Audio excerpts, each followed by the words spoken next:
What's going on, everyone? I've been able to spend a week in the 2021 Acura TLX a-spec, and I've got several things that I like and don't like after spending a week with it.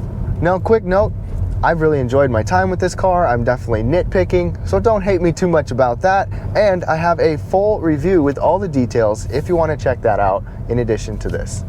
Okay, dislike number one, starting in no particular order, is this. Now, I know what you're thinking, the flicker, Apple CarPlay, what is it? No, it's neither of those.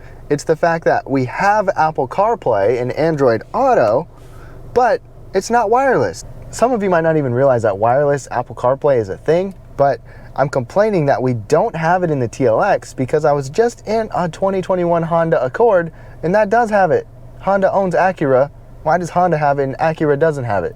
We have wireless charging. The wireless charging mat's right here. So you could have your phone here and have wireless CarPlay going, but no, you can't. Small complaint, but still a complaint.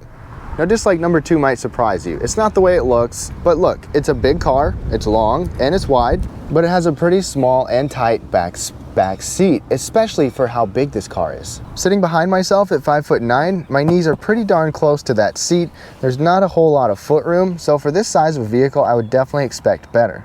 The other complaint about the size is that the trunk space is also pretty small compared to the size of the vehicle. I mean, when you get a large sedan, you expect big back seat, big trunk, but that's not Acura's mission with this TLX. My third dislike comes under the hood. Now, I like this powertrain. I've got to say, this is a 2-liter turbo with the 10-speed automatic, and I like the powertrain overall. It's nice and quick and responsive, but a turbocharged option is all you get. There's no naturally aspirated V6, there's no naturally aspirated 4-cylinder. It's just turbos across the board. So if you don't want a turbo, then don't get the TLX. I like these cars, but I wish that there was an option for a naturally aspirated engine. You get the Type S coming out soon with the V6, but that is also turbocharged. Now, my dislike number four is something that is only because this is a luxury brand or an above-level brand. And as you might be able to tell right now, it's the road noise. We're not even going very fast, but once you get on a surface that is not even perfect, just even a little less than perfect, you get quite a bit of road noise in here. Now, it's not terrible. You know, it's not probably worse than most of the mainstream cars, but for a luxury brand or this price point, I would definitely expect it to be better. We don't have laminated glass here, so not only is the road noise higher than expected, the wind noise is higher than expected too on the interstate, so that's a bummer. I got decibel ratings in my full review, and both of those were pretty high. Now, starting with the things I like, in no particular order, first thing is that this drives and handles so much more nimble than it actually is.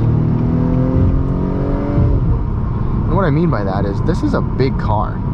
I mean, it's a big, long, wide car, and you don't always expect nimble characteristics with that kind of a car. But you put it in sport mode and you've got some tight steering, you take it around some corners, you get flat line or flat handling. I mean, it just handles so well. It's so nimble, and if you even put it in like normal or comfort mode, the steering is nice and relaxed, and it still handles good. But I mean, you put it in sport mode especially, and the steering tightens up. This car is flat around corners and much more nimble than I was expecting, especially when you give it this super handling all-wheel drive. It's not that fast in a straight line, but handling, definitely a pro, especially considering how big it is. Now, like number two, take a look at that. Can you see what that says? ELS Studio 3D. That means we have the top sound system in this Acura, and this ELS audio system sounds really nice. Let's go ahead and take a listen. Put your headphones in because I recorded this with binaural audio.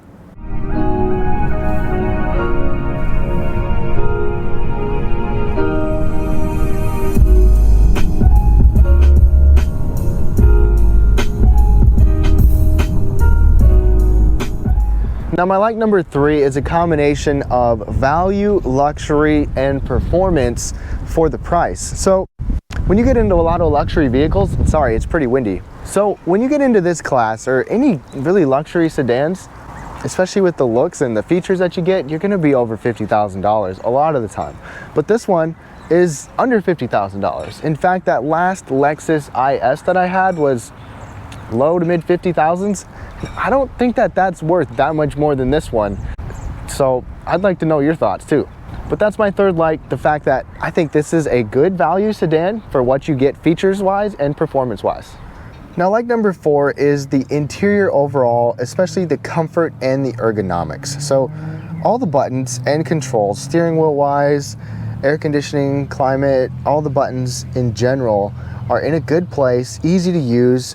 And I'm not always a huge fan of touchpads, and I'm not a big fan of this one necessarily, but the ergonomics of it with the armrest here, this little wrist rest, and being able to do all that right here is great. I like the location of the cup holders, the charging pads. This is comfortable. And these a-spec seats are also quite comfortable. They are leather, they've got this suede in the middle, heated and ventilated. So comfort is definitely high on my list with this TLX. So comfort and ergonomics are definitely high on my list with this TLX. Now my 5th like brings us inside, and it's the ambient lighting. So first of all, you've got ambient lighting that comes down on the center console.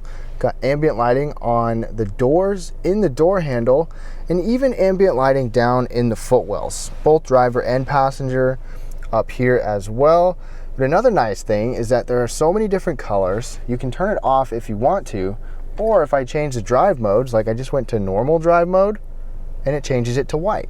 I go to sport and it changes it to red. So I like the ambient lighting, just the look of it in general, but also it can change with the drive modes. And in addition to that, you actually get a little accent light right up above. That little tiny light right there illuminates the center console. So you can barely tell because it is so dark, but there's a gentle glow right here. You can really kind of see it right on my hand right there. But now it's darker, lighter, darker. That extra little glow makes a big difference at night to be able to see just small things like anything in the cup holder or the charging pad. But I like the ambient lighting. That's like number 5. So those were the things that I like and dislike about this TLX after spending a week with it. Let me know what you like or don't like, but overall I really enjoyed my time with this car, as I do with most cars. I like what Acura did with this 21 TLX. What are your favorite and least favorite things? And be sure to watch the full review if you want to see all the details, and even check out my night review. Thank you so much for watching. Subscribe if you want to see more videos like this and full reviews, and smash that like button if you liked it.